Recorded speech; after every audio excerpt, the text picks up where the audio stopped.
Does your iPhone keep asking you for a password every time you download an app? In this video, I'll show you how to remove the password requirement in the App Store and speed up app installations.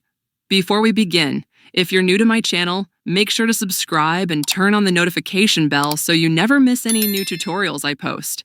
So to get started, open Settings.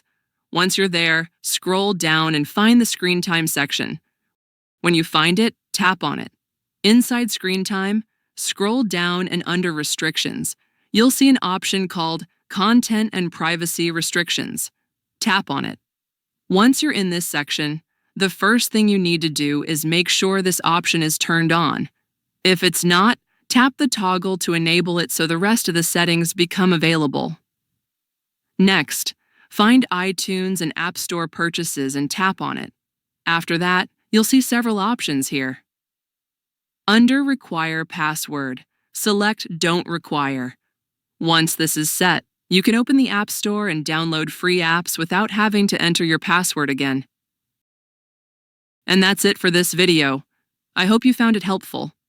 If you did, make sure to leave a like, share the video with your friends, and subscribe to my channel, Smart Assistant. Thank you so much for watching, and I'll see you very soon.